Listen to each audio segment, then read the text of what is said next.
The famous adventures of Mr. Magoo.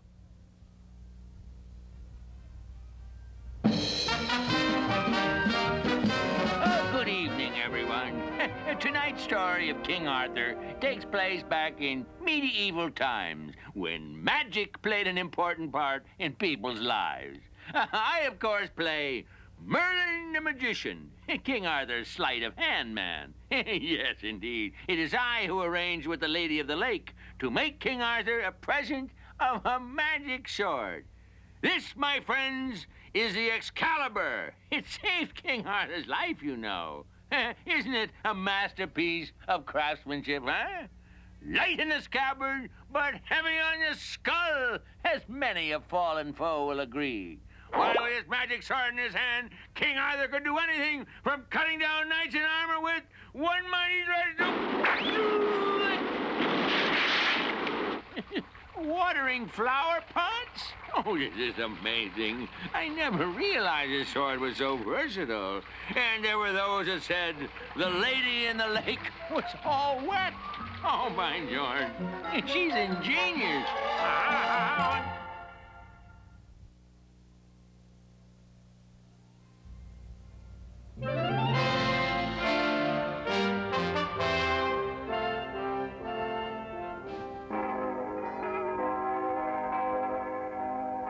This is London in the 3rd century, a London of fear and hunger, as the many kings of England made constant warfare on each other. It worried many people, especially this good citizen.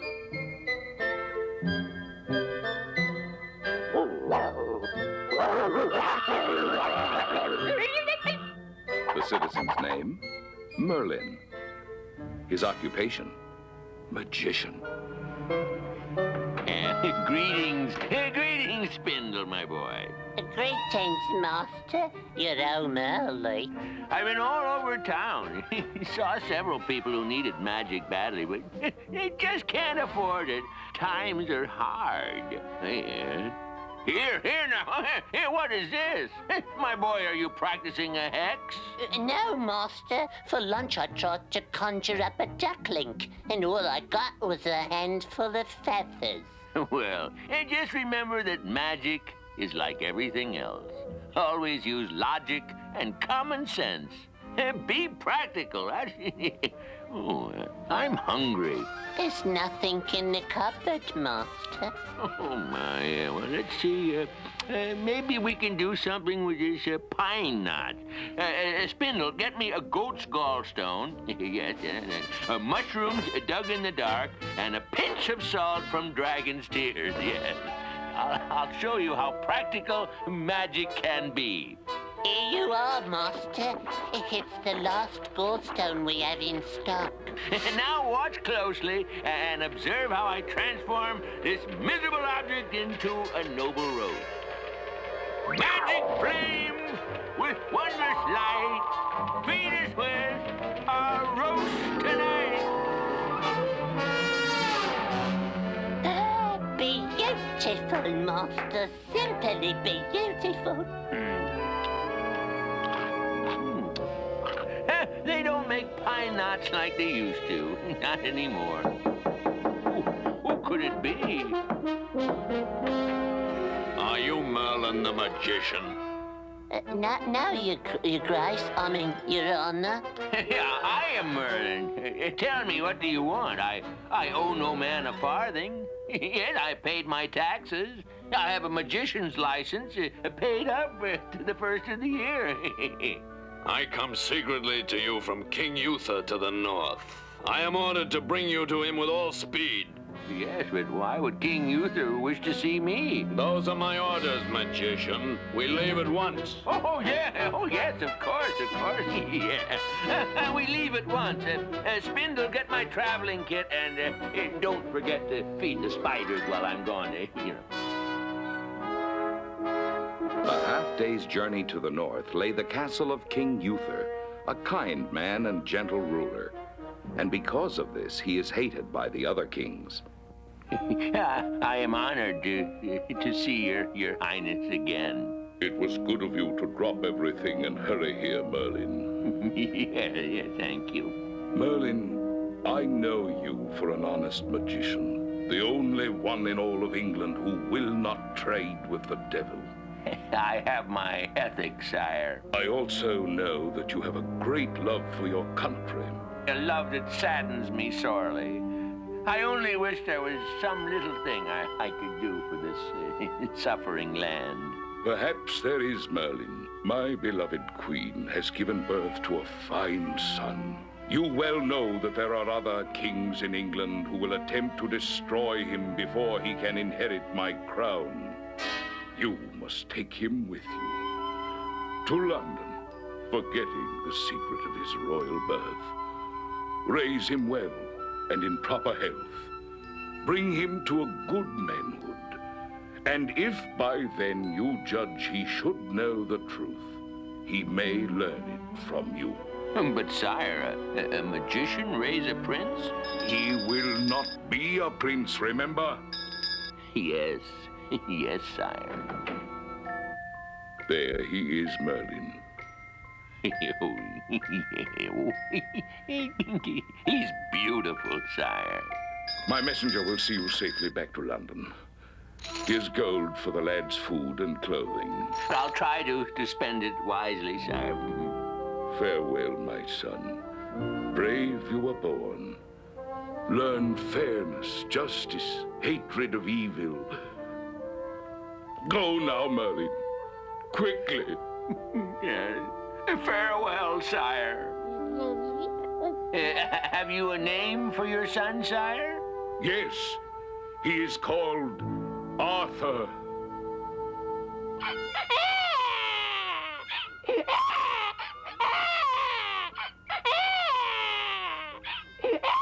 Why does he cry so much? Seems like he hasn't slept in days. Yeah, it's high time to start mixing magic with common sense. Milk-a-sam!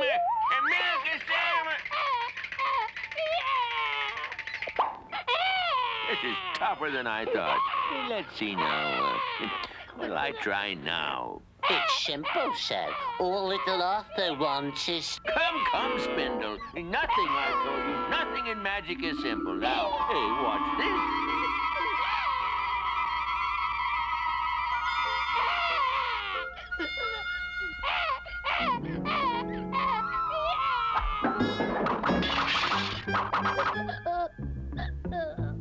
What do magicians know about raising a baby? We can't be expected to perform miracles. No, he should be taken to a place where he gets the proper care. Please, master, not an orphanage. No, Spindle. No, indeed. A castle.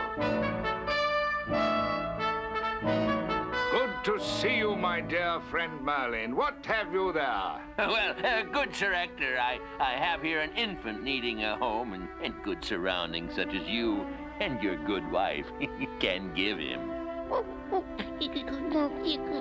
How came you by him? Well, I was passing through the great gate of the city, and someone, I know not whom, handed a bundle to me and ran.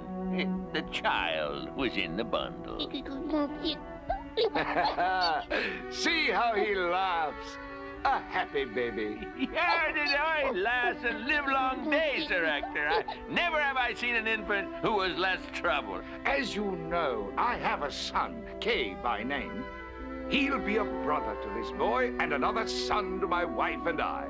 And bless you, sir, you don't know what you have done for me. Come, I'll introduce you to your mother and brother. Goodbye, little Arthur. Goodbye, Sir Ector, and thank you. Yes, thank you very much.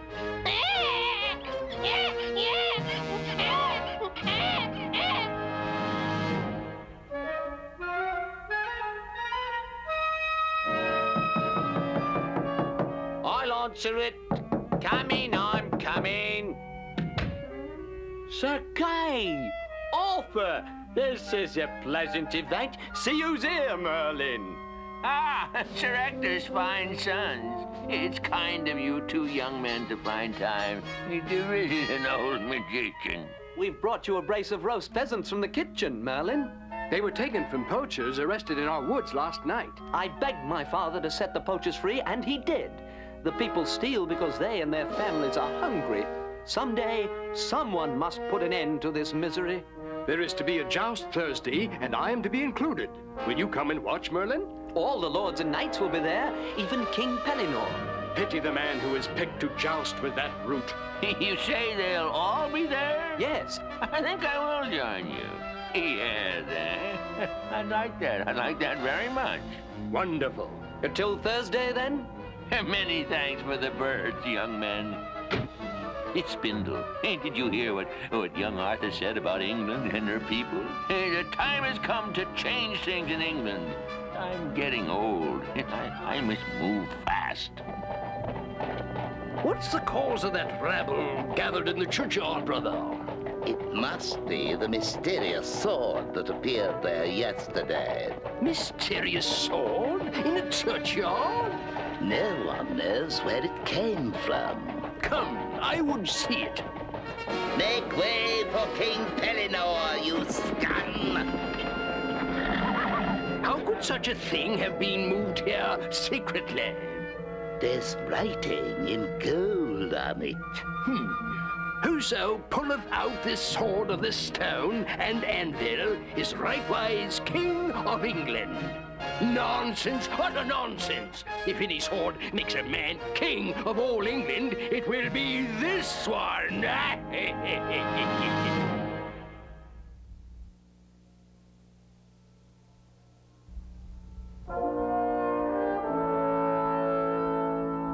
The knights and grooms are assembled in the courtyard, sire. Shall we go to the jousting pavilion? What of King Pellinore and his brother? They are expected momentarily. Then we must wait. I will not court his displeasure. He has an evil temper. And he is an evil man. Caution, my son.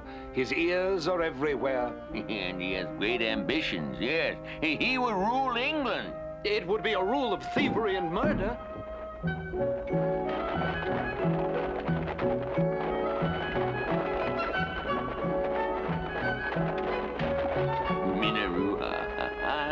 Dragworms,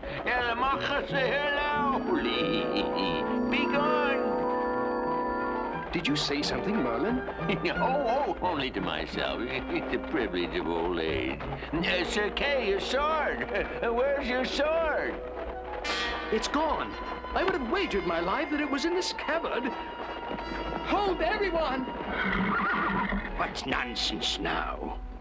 I fear, King Pellinore, that I have forgotten my sword. Ride back and fetch it.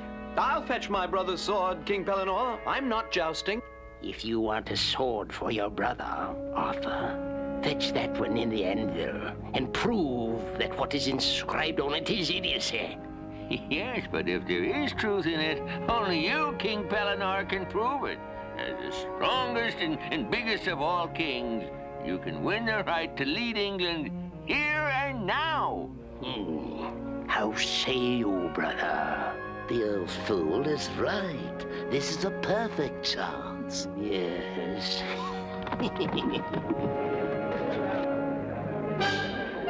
Why did you speak so to this monster? Should he draw the sword, darkness would fall over England.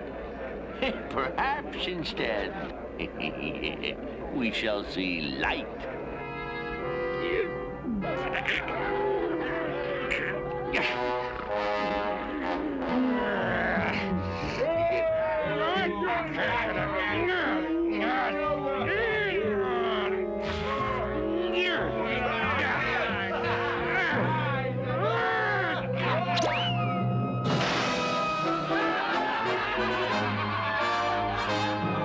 You dare mock Pellinore? You will all live to regret this. You wanted the sword for your brother. Come, you young dolt, take it. Me? No, I'm certain I could not. Go ahead, Arthur, my boy. Try it. What can you lose, eh? But... Go on, boy. I've just got a feeling that the boy can do it.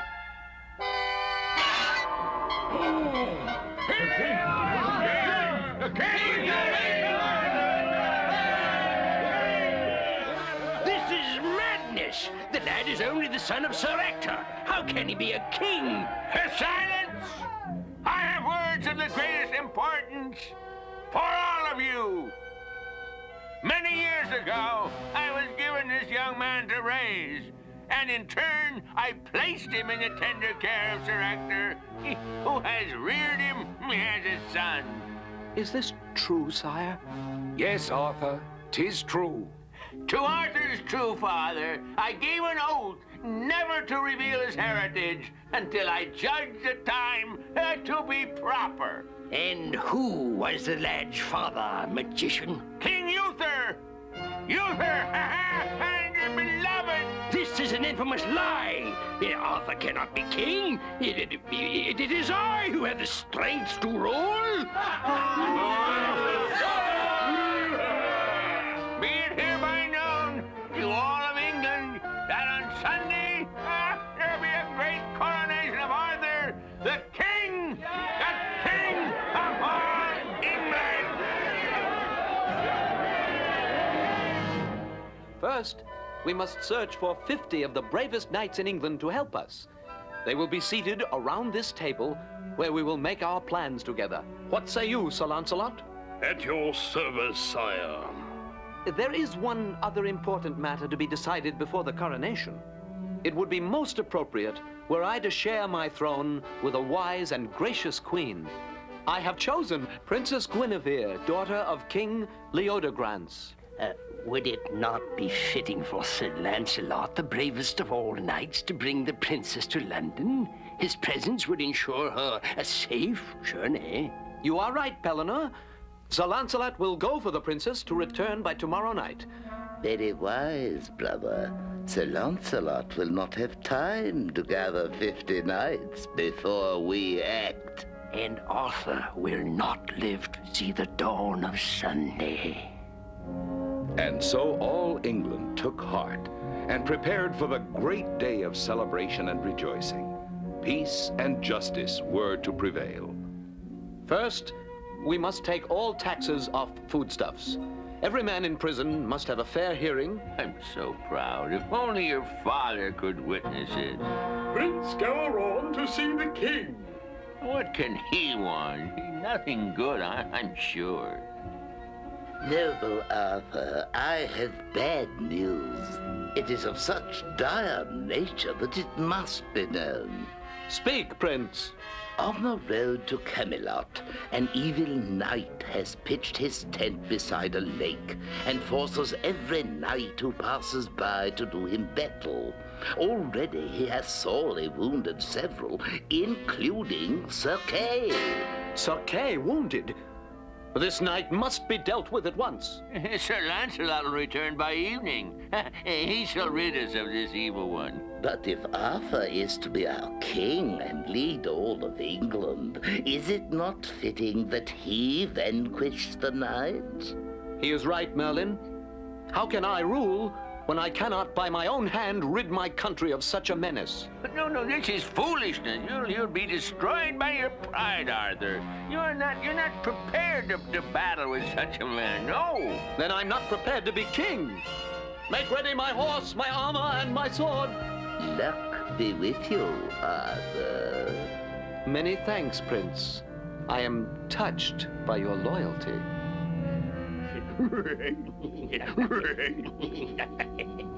How now, brother? What say you? What do you think, brother? Being an honest and loyal young man, he took the bait like a starving shark. He'll be here before dark. How could he rule? We are doing England a favor. And ourselves, too. I don't like it, Spindle. Yeah, I'll wager King Pellinore is behind all this. Oh, now, let's see. Galaron said the pavilion was by a lake. Oh, it's got to be this one. I know a lady who lives in that lake. I must get in touch with her right away. Get the crystal ball, Spindle, and hurry. It's our only chance. Lady in the lake, oh, vision fair, showing thyself through in the air.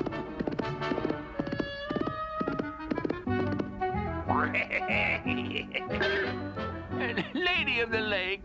No, hurry, please. Lady of the... This is Merlin calling. Lady of the Lake. Do you hear the words of Merlin? Your old friend? I do, Merlin. What wouldst thou? I have something of great importance for you to do. Speak on, magician. Listen carefully and obey every word. Would you pass through here, puppy?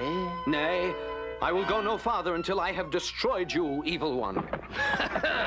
Brave and foolish words from one so wet behind the ears. I shall not tarry long with you, young whelp.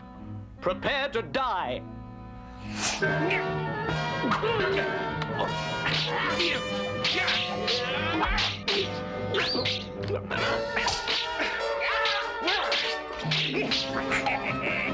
Farewell, you impudent young pretender! Stay your hand, knight.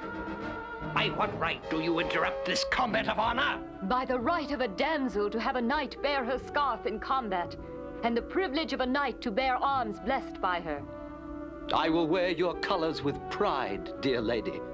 And there is your sword, called Excalibur. I have chosen it for you. Ooh, so far. So far, so good. The lady is doing a beautiful job for us. There he goes, Spindle. He's got the sword. Arthur's got the sword. Come on, you bumpkin. I've wasted enough time here. That sword would do you no good. Oh, ha! The puppy wants to play rough.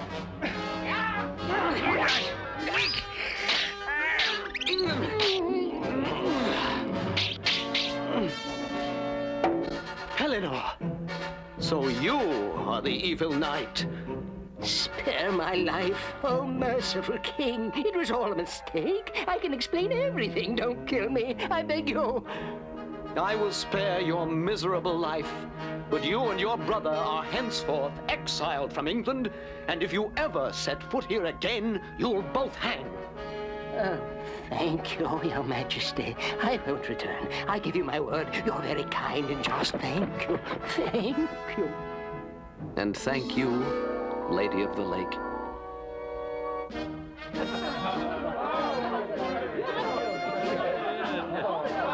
A toast to the new king and queen, and may they have a long and happy reign. I must tell you something, my queen. Merlin is a fine magician, but no judge of fighting men. Can you imagine he didn't trust me in combat with Pellinore? Perhaps now, Merlin, you'll permit me to do battle as I see fit? Yes, gladly, your majesty. I have learned my lesson. Just be sure to let me know where the battle is to be. Yeah.